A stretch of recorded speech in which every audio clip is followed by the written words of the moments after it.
Salam sejahtera Bapak, Ibu, serta saudara-saudari semua. Untuk memulai renungan tentang firman Tuhan hari ini, mari kita bersatu di dalam doa.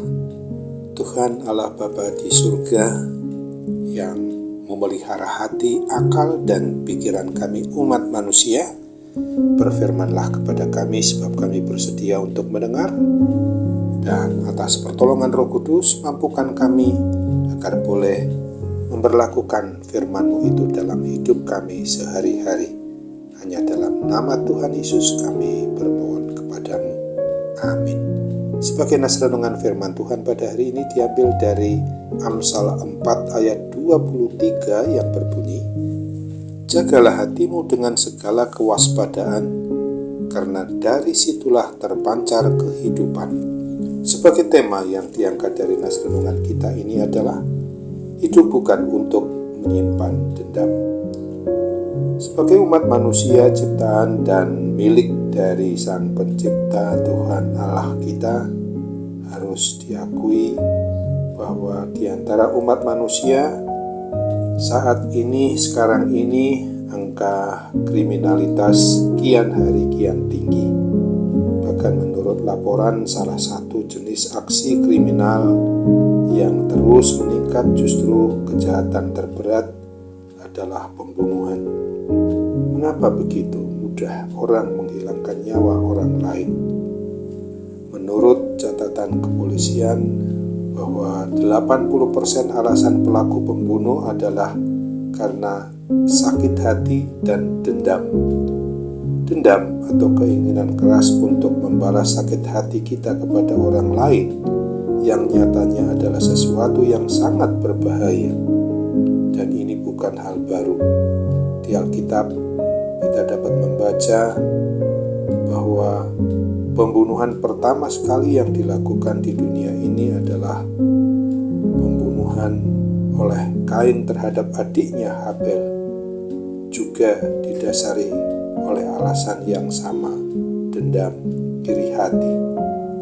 Kain mendendam dan menyimpan kebencian terhadap adiknya, meski sang adik sesungguhnya tidak melakukan kesalahan apapun kepadanya.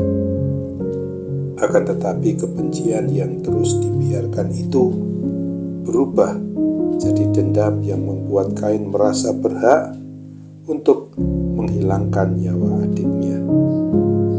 Itulah sebabnya firman Tuhan berulang kali mengingatkan pentingnya menjaga hati dengan segala kewaspadaan. Hati yang tidak dijaga dengan sungguh-sungguh akan mudah terombang-ambing oleh tipu muslihat iblis. Pengaruh dunia dan ego yang terus menuntut kita melayaninya. Menjaga hati artinya kita senantiasa mengarahkan hati kita kepada kebenaran firman Tuhan.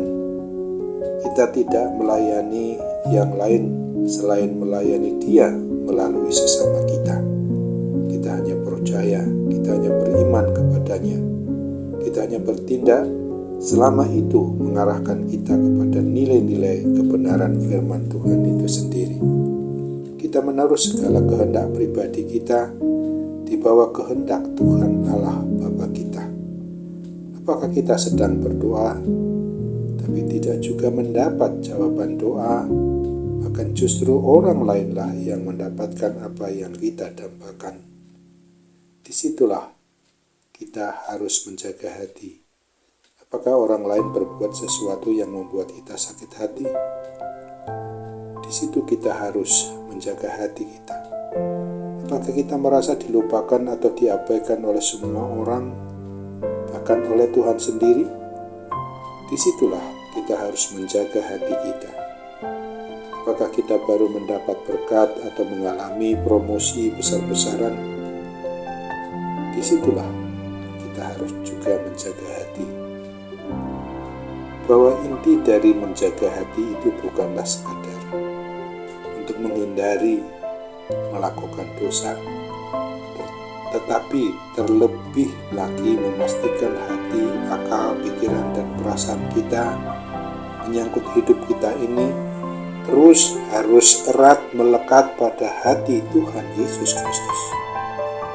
Bila kita pertanyakan kembali, sudahkah kita mau terus menjaga hati kita supaya jangan sampai menyimpan dendam iri hati itu? Ingatlah akan firman Tuhan sebagaimana dituliskan pada kitab Roma 12 ayat 21 ini. Janganlah kamu kalah terhadap kejahatan, tetapi kalahkanlah kejahatan itu dengan kebaikan. Amin. Mari kembali kita bersatu dalam doa. Tuhan Bapa di surga, terima kasih untuk firman Tuhan yang sudah mengingatkan kami pada hari ini, supaya hidup kami jangan menyimpan keinginan yang bersifat untuk memuaskan keinginan daging kami, yang terutama adalah yang bersifat iri hati maupun sampai berdampak kepada dendam kepada semua orang yang ada di sekitar kami, yang dapat kami jangkau, yang dapat kami temui setiap harinya. Kini Bapa, kami hendak serahkan pula segala sesuatu yang memang menjadi pergumulan kami di dalam menjaga hati kami. Tolong kami Bapa, supaya kami jangan sampai menyimpan dendam iri hati itu yang menyebabkan kami merasakan adanya kuasa sakit penyakit menguasai hati akal pikiran kami ini. Tentu yang menyangkut penyakit rohani ini sendiri Bapa. Tolong agar Roh Kudus boleh mengusir segala kuasa yang berkaitan dengan sakit penyakit akibat dendam, akibat iri hati yang ada dalam diri kami, supaya kami dapat mengalahkan segala hal yang memang tidak berkenan di hati Tuhan itu. Pulihkan dan sembuhkan kami dari segala kuasa sakit penyakit apapun yang bersifat jasmani kami maupun yang bersifat rohani kami ini terutama. Kami percaya Tuhan mau dengar suara hati akal pikiran kami di dalam bermohon kepadamu, karena kami memohon kepada Tuhan di dalam nama Tuhan Yesus. Amin.